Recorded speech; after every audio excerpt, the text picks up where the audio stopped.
Start the recording. Yes, sir. First priority. Yep. All right. Welcome, everyone. Chair Diehl, I have you. Vice Chair Nelson, I can't remember. I think he said he couldn't make it. Is that true? Yeah, I believe he was not going to be able to make it today. Okay. Brian Adams. Brian Adams. Justin Sherwood. Justin Sherwood. Darcy Davidson. Good morning, I'm here. Michael Desrochers. Here. William Hyde. Present. Apologies, I'm trying to let people in at the same time. Ed Kaminsky. Here. Brandon Sullivan, he said he may be late. Kevin Lefebvre is excused. Jonathan Lund. I'm here. Larry Medina. Here. Kelly Nicolello is excused. John Davin. John Davin. Craig Landau. Craig Landau. Brendan O'Sullivan. Brendan O'Sullivan. Brandon Sullivan here. Brendan O'Sullivan. No, normal Sullivan. I'm not late. Okay, great. Thanks, Brandon. Okay, Brendan O'Sullivan, I'm not hearing. Michael Long. Good morning, I'm here. Great, thank you very much. Chair, the roll is complete. All right. Thank you very much. Once again, welcome everybody with us today for our presentation.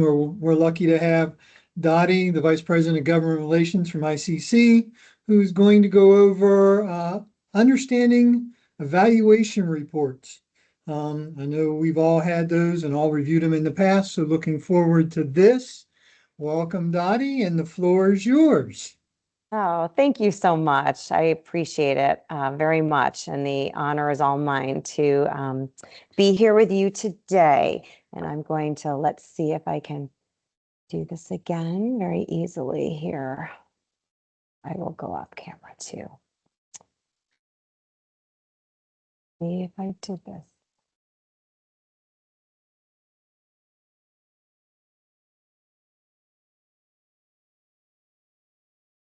Okay.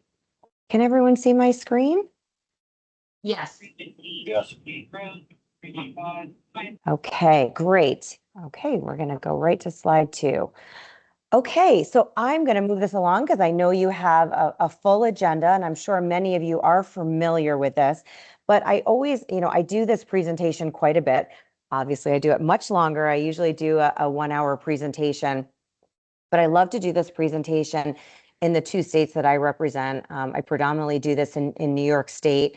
I also have been doing it in Florida as well, because I feel like we kind of forget how important this is to focus on.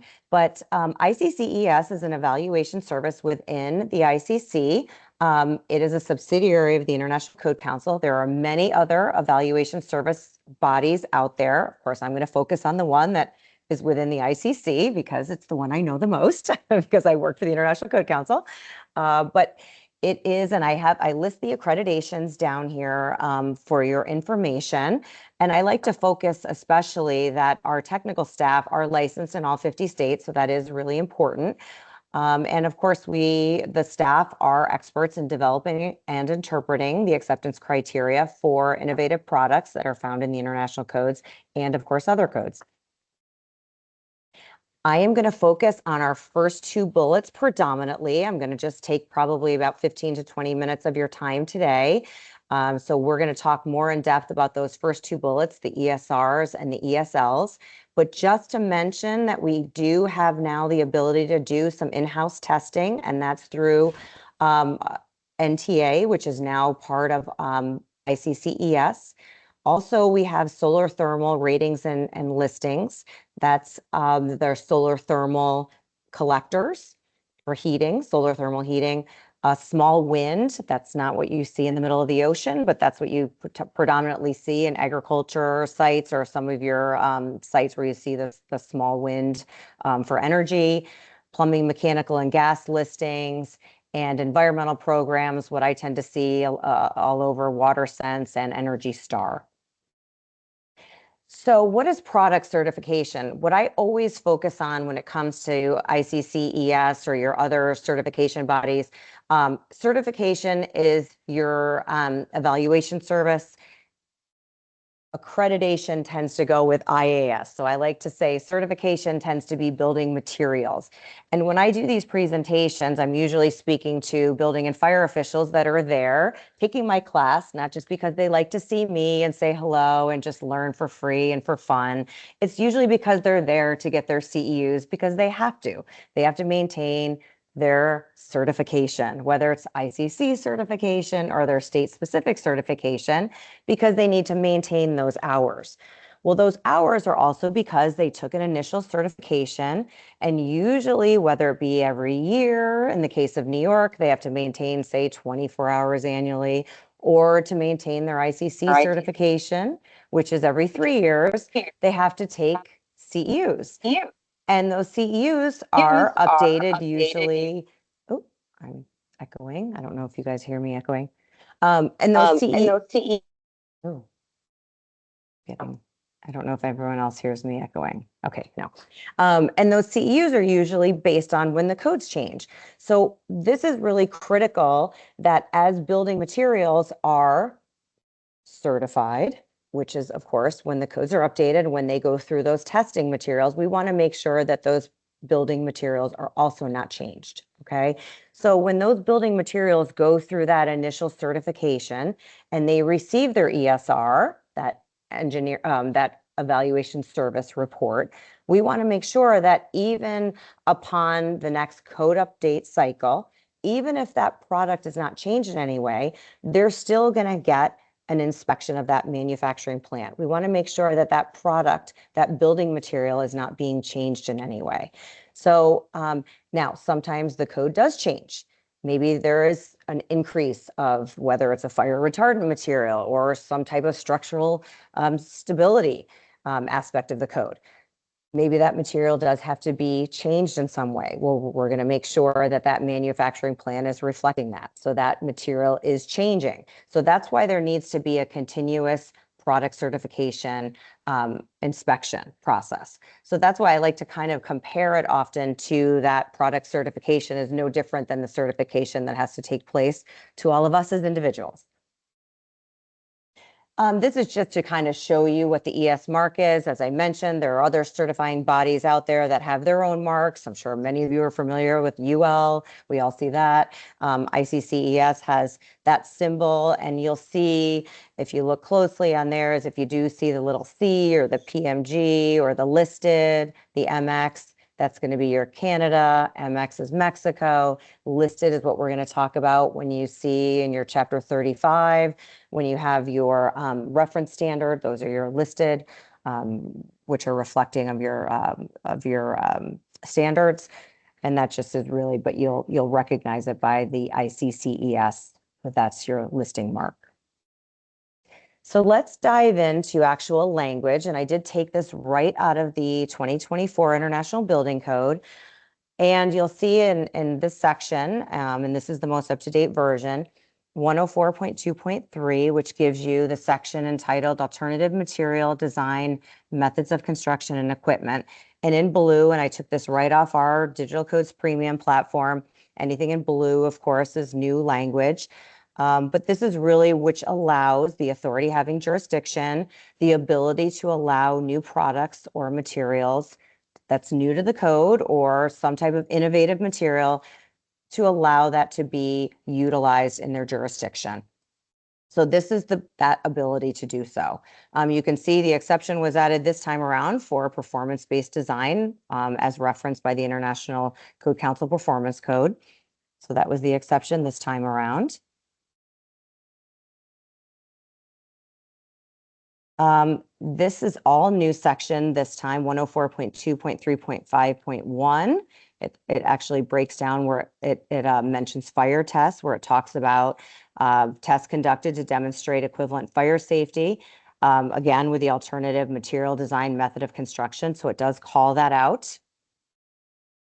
And then the other section I just wanted to draw attention to, it actually does list evaluation reports. So again, it still allows the authority having jurisdiction, whether it calls out building official, that's obviously in italics.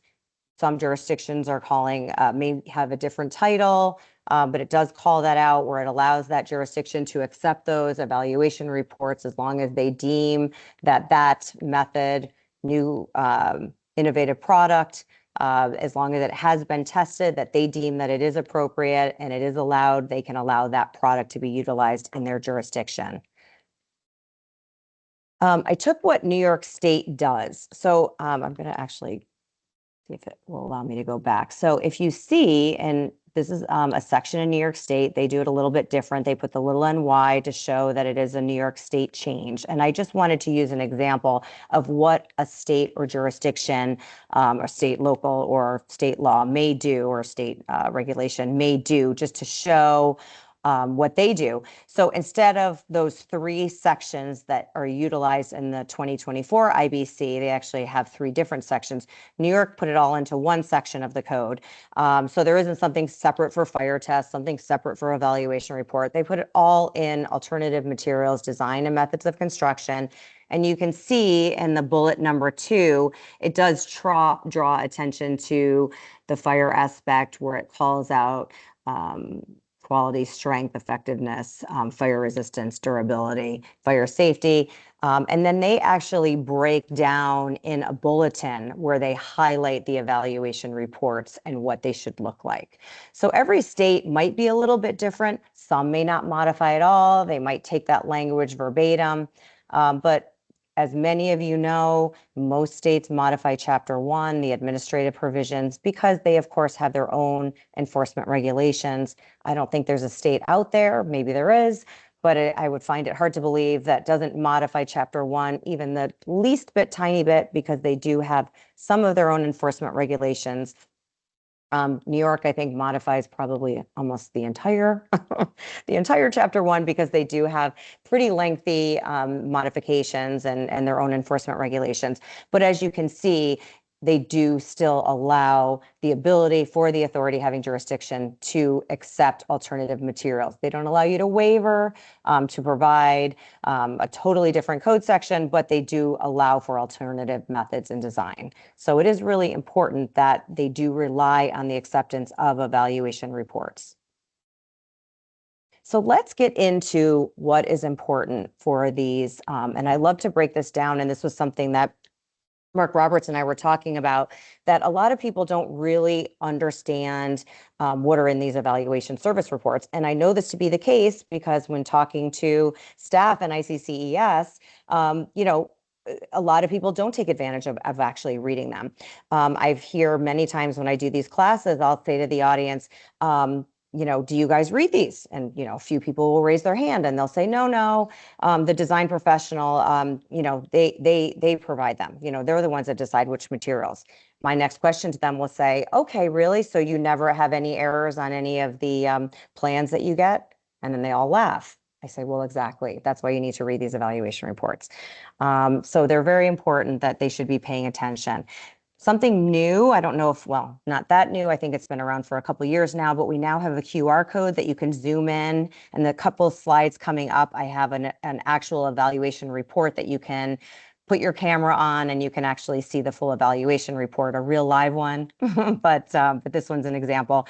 But there is a QR code that'll bring you right up to a real ES report. Number 2 is really the CSI number that we keep track of. Number 3, though, is great because it starts to give you some of the meat of the actual evaluation report, that the real interesting stuff that you should be paying attention to, the actual report holder name. please take advantage of our staff. If you have any questions, you want to find out information, you can pick up the phone, call ES. They will talk to you. They will put you in touch with the engineer. If you want to dig a little deeper, you can find information, but you certainly have the ability to call the manufacturer yourself. All the information is found on the ESR. It'll provide you with their website. It'll provide you with a phone number. So you can certainly dig deeper if you so choose. Number 4 is the subject. This is really important as well. You want to make sure that the subject, the evaluation report is actually the subject that the product evaluation report is. And I will tell you a quick story of why this is so important. I happen to be covering the state of Massachusetts, and you will all find this really important because it was actually a field applied fire retardant spray product. The manufacturer had told the fire marshal in the jurisdiction that they did have an ESR, which was fact. Unfortunately, the ESR was not for the fire code, it was for the energy code. You can imagine the fire marshal not wanting to approve this product in his jurisdiction and had reached out to us. So these are really important. You need to read the evaluation report and actually see the subject. And then you want to go to number 5 that talks about the evaluation scope.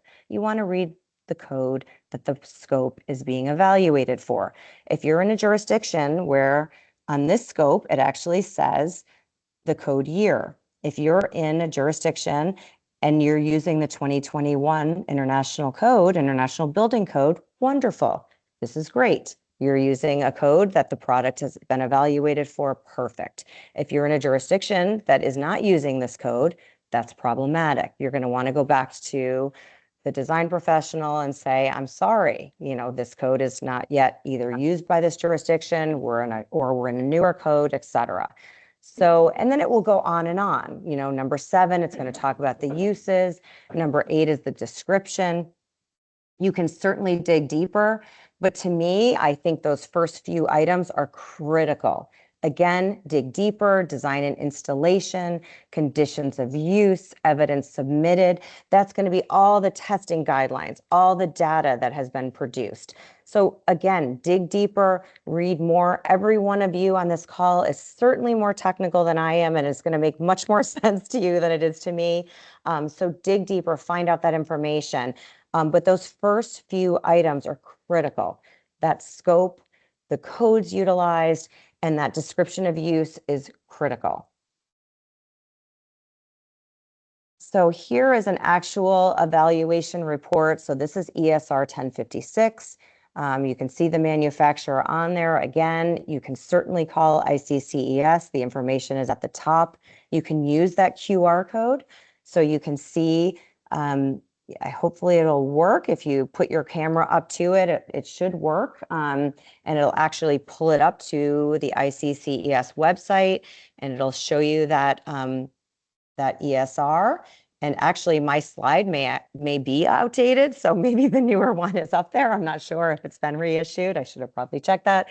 But that is something, and it'll have links that you could actually link right to from your phone. So it actually provides a lot more information to you. It'll take you to the standard. It'll take you to everything else you need to know. So that QR code really is great that it does have this additional information. So just again, to summarize, the basis for the evaluation report itself, the code provisions, really important. And then again, acceptance criteria. So these are for those innovative products, not specifically referenced by the code. And if any of you have ever seen the hearings for the acceptance criteria, it really is a wonderful learning experience. Many years ago, when I was still, I think it was when I was still working for the state of New York, we had ES come and bring one of their hearings to a chapter conference where we had one of our, I think it was the Capital District building officials had their conference, and we had an acceptance criteria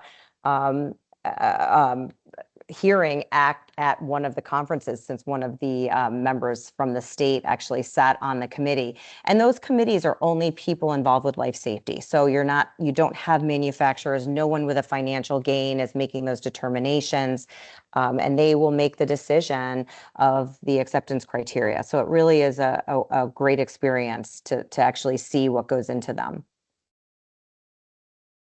This is just a summary, and I'll move that along. I wanted to just show you the difference between an ESR versus an ESL. And again, this is for the listing. So this is what you'll find, again, Chapter 35, all your reference standards. So this one is a little bit different. It's laid out very similar, but you will see here, it's of course a lot smaller, I'm sorry, but this would be an ACI, so this is your concrete, and it gives you where the standards are. If there is an accompanying ESR, it is listed down there, you can see, and it will link directly to it. So it is laid out quite similar.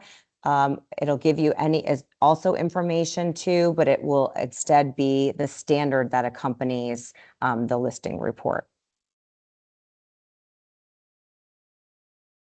And here is all the contact information for ICCES. As you can see, we do have offices in our satellite offices around the country. So we do have an office in Brea, as well as Birmingham, and in our Country Club Hills office. And here is my contact information if anybody has any questions. And I don't know if you want to open it up. I wanted to move along because I know you have a big agenda, but I'm happy to, of course, if anyone does have any questions, happy to take them. I open it up to anybody. There's one. Ed, go ahead. Sure. The format has changed a lot since I was on ES. Is there a movement to go back to the previous ES and put them in the new format? I'm not sure. The new form, you mean without the QR code, or?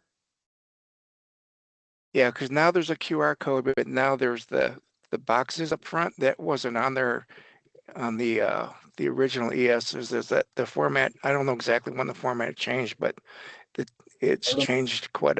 It really is improved now.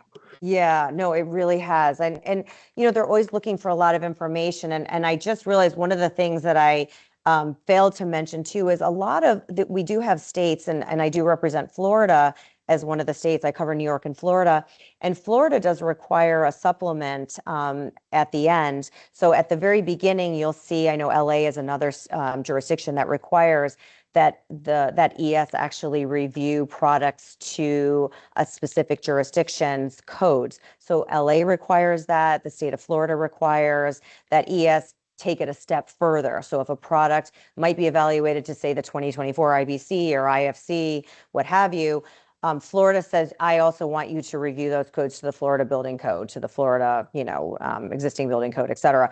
So they will actually put on top that it has been reviewed to that specific state, and that will be at the very end of the ESR. There'll be that supplement will be listed. So I did fail to mention that. So that reminded me when you mentioned that, Ed, that was added on that format as well. So I think they're always trying to look at ways to improve it. This is a service that is free. So, they're up on the website, they're for free, but we certainly do charge the manufacturers for that one. So that's one that's, free to anyone, but the manufacturers are certainly paying. So we want people to take advantage of those to, we wouldn't want manufacturers to not feel that they're being utilized. All right. Again, thank you very much. I appreciate it. Always great information, and I enjoy getting all members of the ICC here on the call. Thanks Ed, so much. you got a follow-up? Yep. No? Okay. Well, thank you.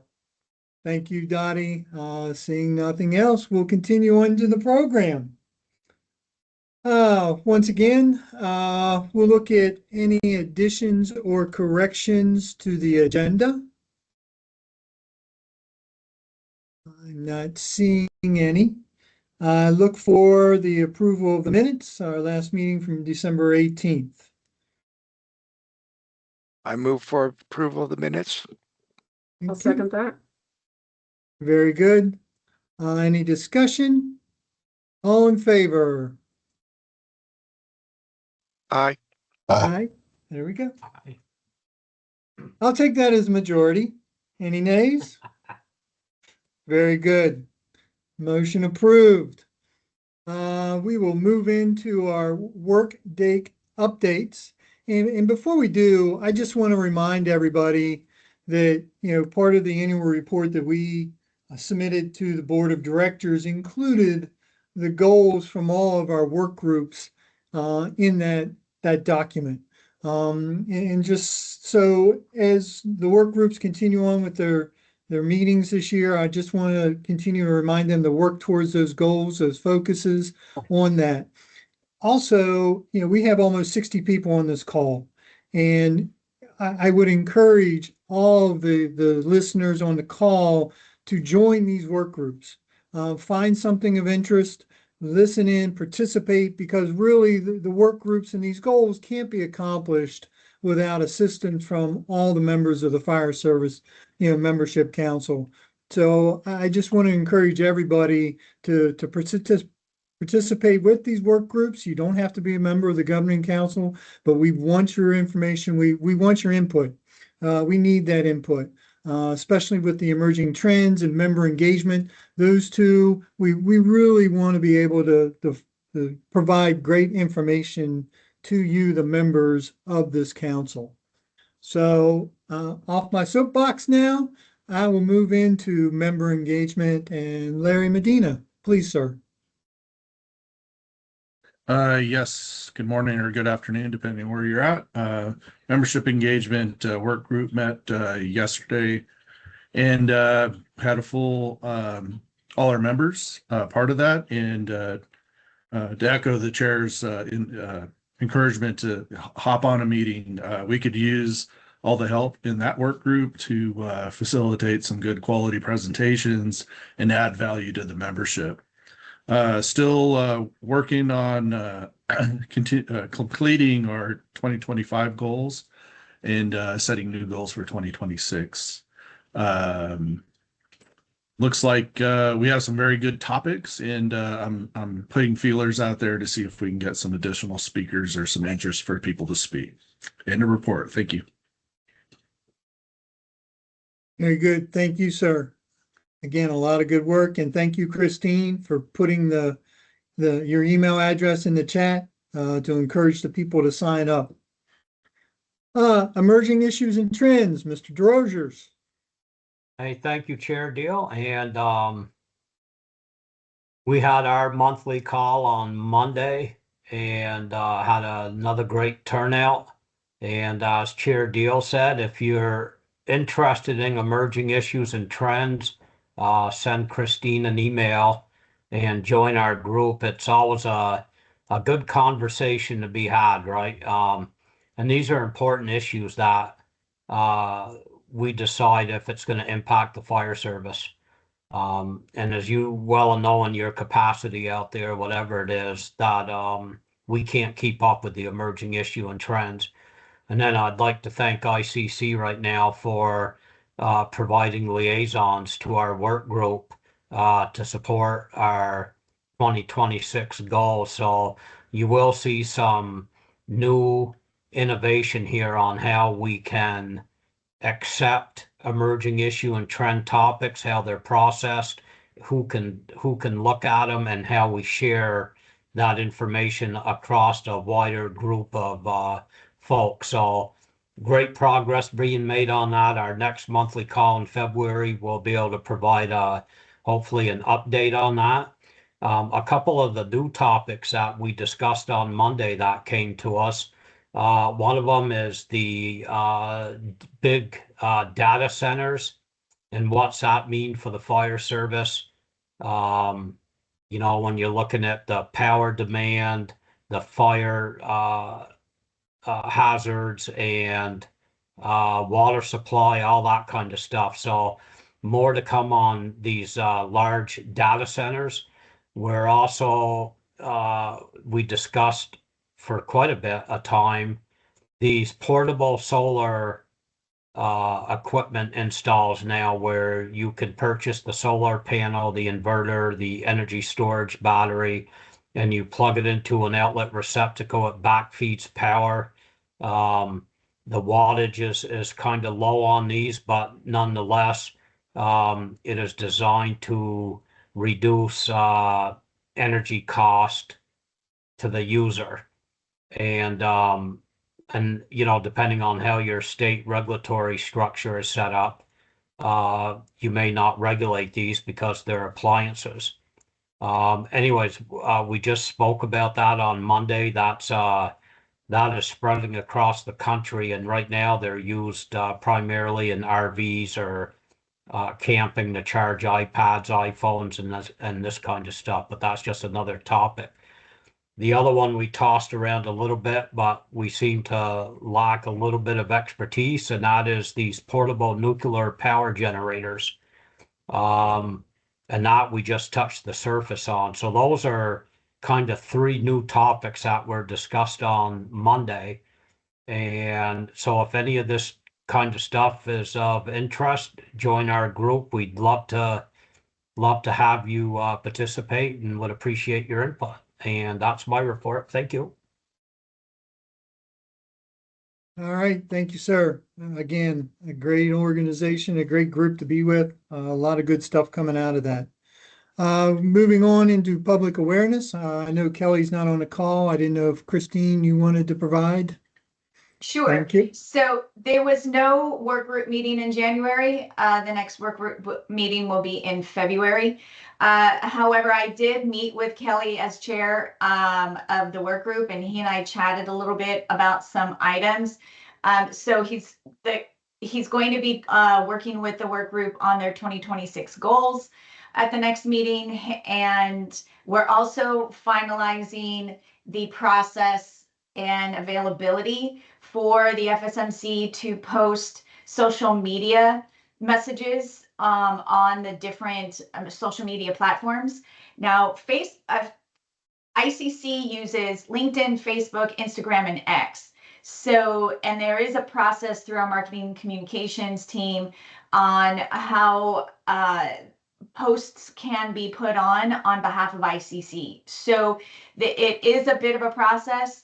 Another option that anyone can have is to post something on your own independent account and tag ICC on it, and then that would reach the ICC staff reviewing all of the posts that they're tagged in, and then be able to pass that on to the ICC network. So we're still working through that process. Some more to come about that. And then we're finalizing. We had some last minute little bit of format change to our hot topic message on defensible space. So that should be finalized in the next coming days, and we'll go through the process of distributing to that message out across the country. So that is what the work group is currently working on. Great, thank you. Like I said, public awareness, we know it's so important in today's world, and a valuable way to get information to our members. Finally, training and education. Chief Lund, I know you're on the call. Yes, sir. Happy to give you a little update. We met for the first time in 2026 earlier this week. We did not go through and set goals for 2026 yet because unfortunately Ted couldn't be he was unable to be at our meeting. We did finalize our Q1 quiz, which we're working with ICC staff to get that available on the website. It's basically just a 5-question quiz on fire code topics. The first one is all about hood suppression systems. And it's just to engage the mind and make sure people they have a resource to make sure they're engaged in relevant fire code topics. Ted is working on a construction site safety class. We've went through the learning objectives. That is planned, I believe, for April. Don't quote me on that. And then we're also working on a November class to offer. We're continuing to formulate a bank of questions for the online quiz. We've decided to go more of like a potpourri format, not a specific topic, to try to encourage more people to take it and engage their mind with fire code questions. So it'll be topics from covering a wide range of different items in the future. We again meet monthly and are planning on working on our goals over the next few weeks. So that's what I got. Great, thank you, sir. Again, wonderful strides. I'm kind of looking forward to the pop questions. It'll be a good refresher. I think again, great information for our members. Continue to moving on. We'll move into reports from officers and liaisons. My report basically is actually no, we can move into our board liaison. So, Director Toomey, you're on You can board. go before me. That's okay. I'm good. No, it's all you, sir. Hello, everybody. Hope you're having a good day so far. Just a couple things from the board level, or just reminders. The April chapter leadership event in Connecticut, Hartford, Connecticut. The registration stuff opens today for that. So take a look on the website and get yourself signed up for that and the hearings that are associated with that and that event. Building Safety Month resources are available on the website now for Building Safety Month will be in May. There's also a new suite of resources that are available for code enforcement officers on the website. And then the 2030 energy code, the board approved the new framework for that. And there's some new scope and intent information that will be released also today. But it narrows down the code into a base IECC and then an IECC expanded. I know a ton of not a lot of us deal with energy code stuff, but I just wanted to point it out because it's a big change from where we've been in the past.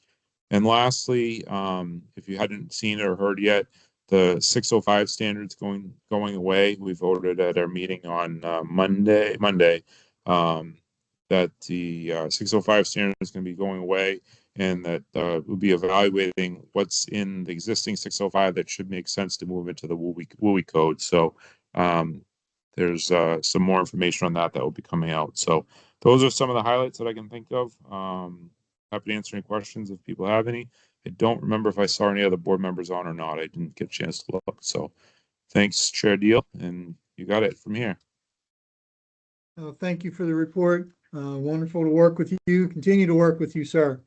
I too do not see any other board members on the call, but always give them the chance to speak up if I miss them. Very good. All right. Now I guess I'll go ahead and say something. No, it's been a busy start of the year. Of course, for many of us, legislators are now back in session in our states. So I'm trying to peruse all those codes too, as well as all our colleagues. That's why to me, it's important that we maintain the networking and the communication between us so we can compare notes and establish some of those trends that are coming through. Otherwise, I will say that the Membership Steering Council will be meeting next week, or no, the 27th, I'm sorry. So we'll probably be reviewing a lot of those. There will be a couple review policies that are coming out for that group. But once again, if you want to sit on that meeting, you're more than welcome. Best thing to do is check the ICC membership engagement platform. That provides a lot of those event and meetings links. Of course, our Vice Chair, Doug Nelson, is unable to be here today. So that leaves us with the wonderful Carl as our staff liaison, who has nicely made the attempt to get here on time. Hey, thanks. Sorry, I was I was on a call talking about all the trials and tribulations around federal emergency management right now. So I apologize for being a few minutes late. So thanks for the opportunity to chat. Based on what Director Toomey said, I put an article that's in the current edition of the Building Safety Journal in the chat for everybody to take a look at relative to the IECC changes and comments on that that have been requested. So go ahead and take a look in the chat for that. Next thing that I'll talk about is that the applications for committees and both the code action committees and code development committees for the hearings remain open until April 1st. So one of the things that I wanted to point out was that a late breaking change for the committee structure is that at the request of several of our wildfire stakeholders, we have responded by now taking the IWIC, which was heard typically in Group A, along with the International Fire Code, as a kind of a combined proposition. There's now going to be a separate IWIC, or International Wildland Urban Interface Code, code development committee that is going to be broken out, that will hear wildfire code change proposals separately for the IWIC. So IFC will stand alone. The other piece will be broken out. That committee is available. So if there's anybody on this call, or you know that anybody's applied to want to be on ICC committees for the next code cycle, if they've already applied, all they need to do is just send staff, so Christine or I would be able to help facilitate this, an email saying like, hey, I already applied for the IFC Code Development Committee, as an example. And hey, oh, by the way, I'd really love to be on the Wildfire Code Development Committee, or the IWIC Code Development Committee. Could you please facilitate that? And you just need to let us know who you are, what you've applied for, and what your priority level is. So if you want to do that more than the fire code, great. If you want to do it less and have it be a lesser priority, that's fine. We will be glad to help kind of adjust that and address it behind the scenes if you've already submitted an application. But if you've yet to submit, please go in, submit. We need all the volunteer pool that we can possibly get, of course, for the code hearing. So please go in, submit, and indicate your interest there.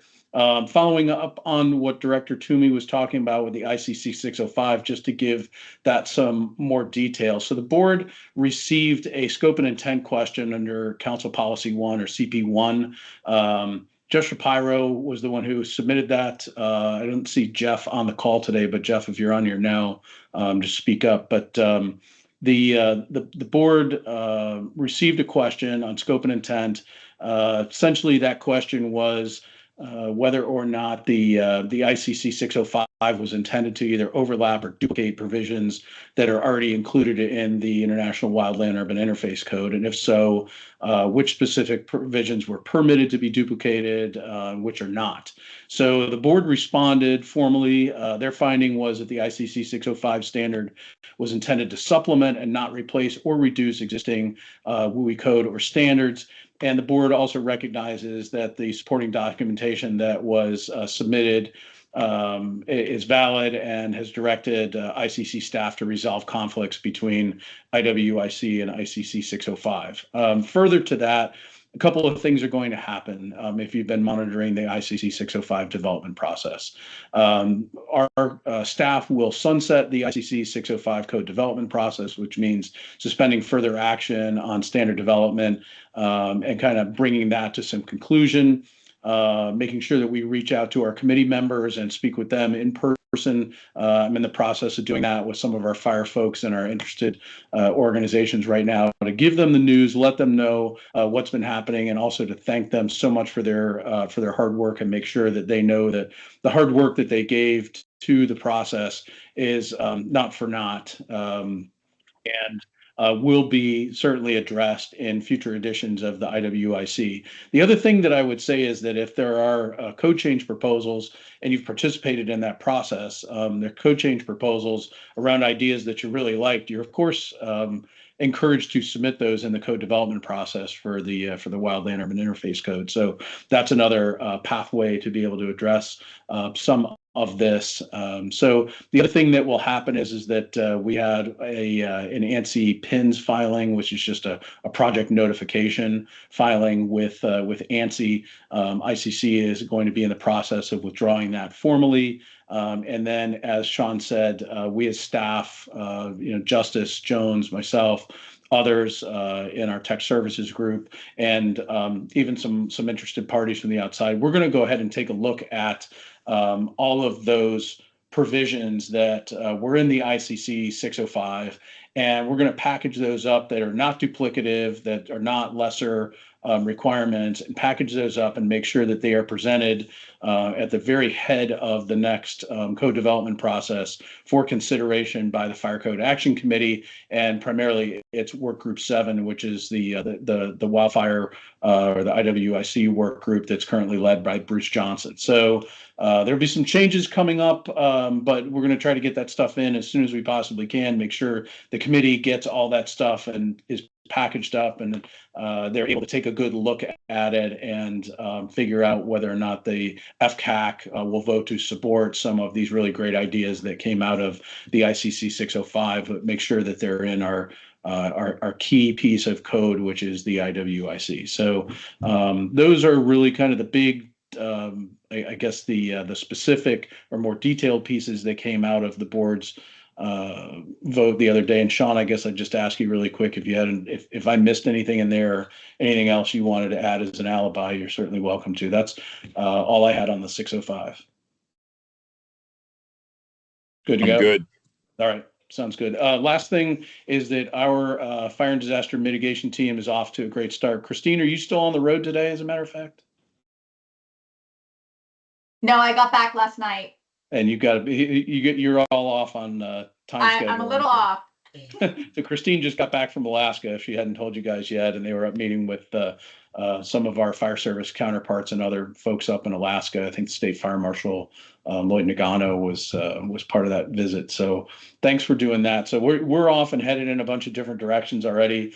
Justice is headed over to Hawaii. I was there in December for the Hawaii Fire Chiefs Association. Justice is going to be headed over to chat wildfire through the use of a fire department exchange program sponsored by, help them get introduced to some of the concepts from across the country on wildfire. So that'll be a big week for Justice. I got Mark Roberts working to the bone here on some things on our website. We're trying to make sure that we take at least 8 of the identified hazards that we've got for natural disasters, including flood and wildfire and hurricanes and tornadoes and all that. And we're going to make sure that it's all in like one easy to find place on our website, and make sure that we give you some guidance and direction on where you can find those provisions in the I codes and pull those right out. That's been something that we've been wanting to do for a long time.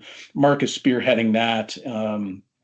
Sarah Carter's working really hard on training and trying to get our training shop in order and our portfolio in order.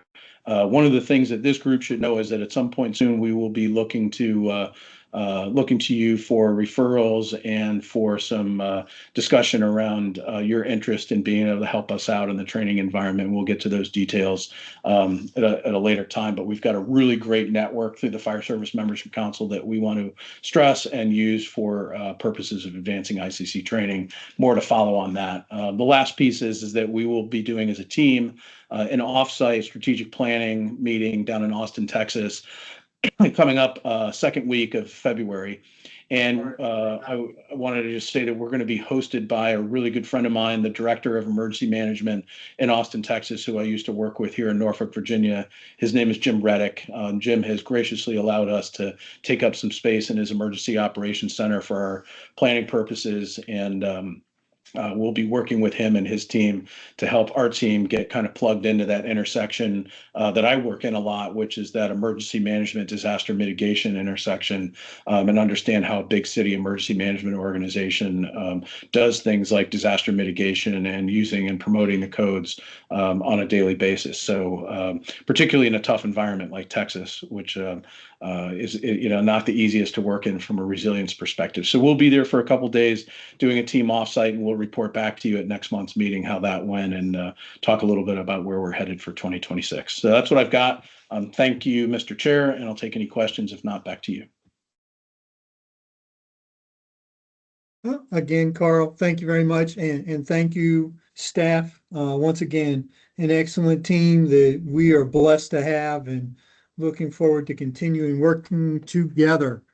All right, we'll continue to move on. Move into the other liaisons from the other councils. I did not see anybody from the Building Membership Council. If they are, they could raise their hand real quick. I did attend their meeting, and they did have their elections. Allison was elected chair, and Paul, and forgive me because I can't remember Paul's last name, but Paul is vice chair. So they are set. Again, they look forward to working with us like they did last year on possibly hosting another joint meeting. Training together. So once again, I look forward to coming up with some kind of training event that will benefit both of us. The steering council, as you heard me mention, will be meeting in January 27th. There will be election of chairs and vice chairs at that meeting. As stated before, I will not return as chair of that steering committee. Just because I have a lot on my plate and I need to focus a little bit more, not only at work, but also with the fire service. So I want to continue that. I'm sure I'm leaving that in good hands. Global membership, again, I didn't see anybody. I know they had a meeting recently also. But I did see Lisa from Emerging Leaders. Yeah, hi everyone. ELMC hasn't met since the last FSMC meeting, so my only update is that we meet next on Monday, February 9th at 1 o'clock in the afternoon, if anyone would like to participate. Very good. Thank you. And I did see Shane from Sustainability.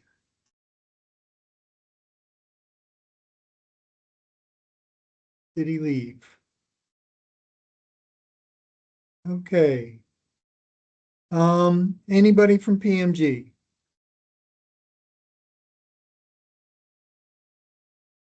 All right. We'll continue on, moving into ongoing business. I do not have any ongoing business. Does anyone else?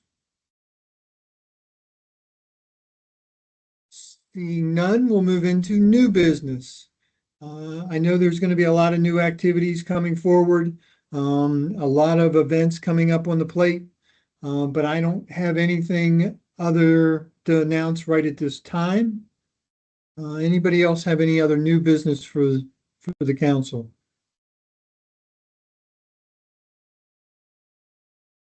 I'm seeing none. As you see, our next meeting, February 19th, 1:30 again. I'm sure we'll have the announcer or the presenter ready to go. And from there, I will take any comments or questions from the audience.